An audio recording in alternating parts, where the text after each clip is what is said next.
Shalom, shalom, beloved. It's Angel, another saint. I'm gonna be reading Genesis 41, Bereshith 41, out of the New King James. Father, again, Father, I come to you. I lift you up, Father. I magnify you, Father. For you I do this, Father. For anything else that I do would be vain. I love you. Bless this reading, please, in Yeshua's name. Amen. Genesis 41, beloved.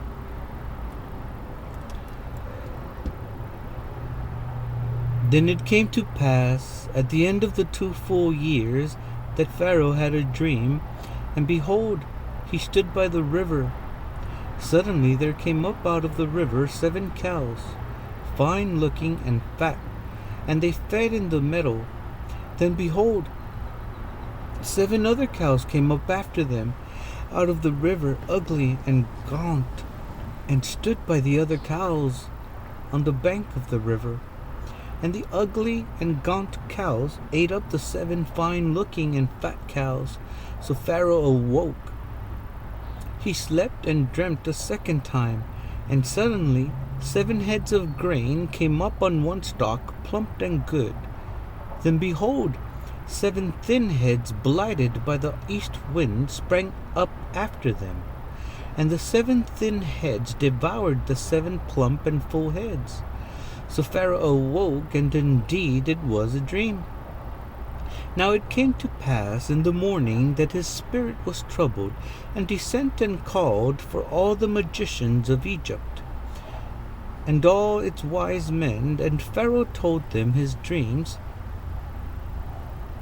but there was no one who could interpret them. For Pharaoh, then the chief butler spoke to Pharaoh, saying, I remember my faults this day, when Pharaoh was angry with his servants, and put me in custody in the house of the captain of the guard, both me and the chief baker. We each had a dream in one night, he and I. Each one of us dreamed according to the interpretation of his own dream.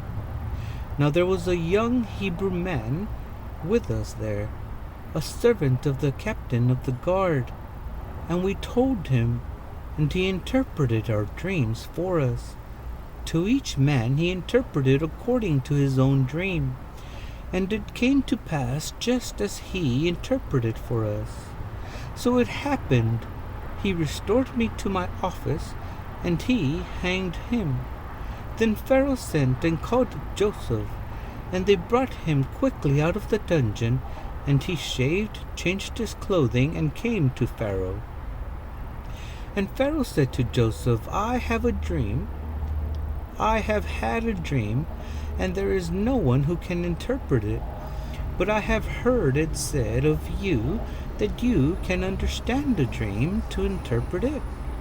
So Joseph answered Pharaoh, saying, It is not in me. Elohim will give Pharaoh an answer of peace. Then Pharaoh said to Joseph, Behold, in my dream I stood on the bank of the river. Suddenly 7 cows came out of the river, fine looking and fat, and they fed in the meadow. Then behold, 7 other cows came up after them, poor and very ugly and gaunt, such ugliness as I have never seen in all the land of Egypt. And the gaunt and ugly cows ate up the first 7, the fat cows. When they had eaten them up, no one would have known that they had eaten them. They were just as ugly as at the beginning, so I awoke. Also, I saw in my dream, and suddenly 7 heads came up on one stalk full and good. And behold, 7 heads withered, thin and blighted by the east wind. They sprang up after them, and the thin heads devoured the 7 good heads. So I told this to the magicians, but there was no one who could explain it to me. Then Joseph said to Pharaoh, "The dreams of Pharaoh are one. Elohim has shown Pharaoh what he is about to do. The 7 good cows are 7 years, and the 7 good heads are 7 years. The dreams are one. And the 7 thin and ugly cows which came up after them are 7 years, and the 7 empty heads blighted by the east wind are 7 years of famine. This is the thing which I have spoken to Pharaoh. Elohim has shown Pharaoh what he is about to do. Indeed, 7 years of great plenty will come throughout all the land of Egypt, but after 7 years of famine will rise. But after them 7 years of famine will rise, and all the plenty will be forgotten in the land of Egypt, and the famine will deplete the land. So the plenty will not be known in the land because of the famine following, for it will be very severe."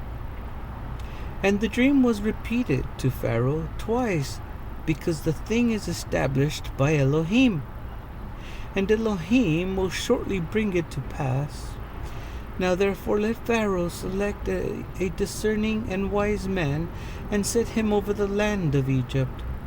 Let Pharaoh do this, and let him appoint officers over the land to collect 1/5 of the produce of the land of Egypt in the 7 plentiful years, and let them gather all the food of those good years that are coming, and store up grain under the authority of Pharaoh, and let them keep food in the cities. Then that food shall be as a reserve for the land for the 7 years of famine, which shall be in the land of Egypt, that the land of many may not perish during the famine. So the advice was good in the eyes of Pharaoh, and in the eyes of all his servants. And Pharaoh said to his servants, "Can we find such as one as this, a man in whom is the spirit of Elohim?" Then Pharaoh said to Joseph, "Inasmuch as Elohim has shown you all this, there is no one as discerning and wise as you. You shall be over my house, and all my people shall be ruled according to your word. Only in regard to the throne will I be greater than you." And Pharaoh said to Joseph, "See, I have set you over all the land of Egypt." Then Pharaoh took his signet ring off his hand and put it on Joseph's hand. And he clothed him in garments of fine linen and put on a gold chain around his neck. And he had him ride on the 2nd chariot which he had. And they cried out before him, "Bow the knee." So he set him over all the land of Egypt. Pharaoh also said to Joseph, "I am Pharaoh, and without your consent no man may lift his hand or foot in all the land of Egypt." And Pharaoh called Joseph's name Saphna Paneah, and he gave him a wife, Asenath, the daughter of Potiphar, priest of On. So Joseph went out over all the land of Egypt. Joseph was 30 years old when he stood before Pharaoh, king of Egypt. And Joseph went out from the presence of Pharaoh, and went throughout all the land of Egypt. Now in the 7 plentiful years the ground brought forth abundantly. So he gathered up all the food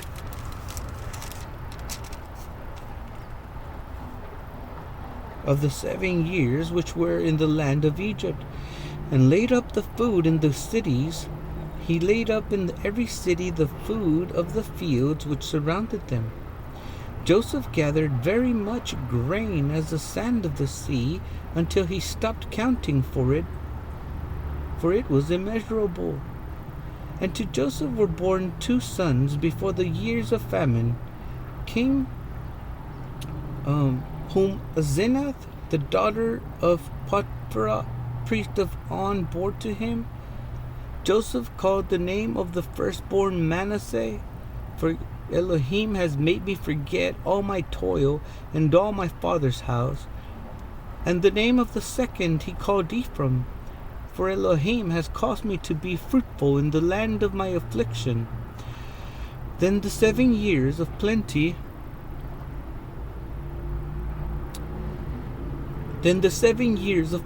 which were in the land of Egypt ended, and the 7 years of famine began to come, as Joseph had said.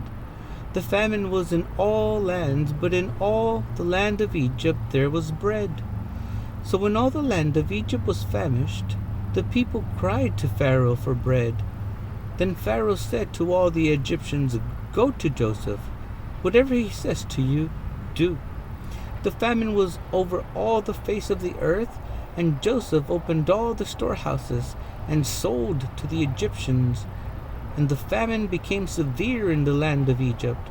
So all countries came to Joseph in Egypt to buy grain, because the famine was severe in all lands. Beloved, that was Genesis 41 out of the New King James. Bereshith 41. Shalom, shalom.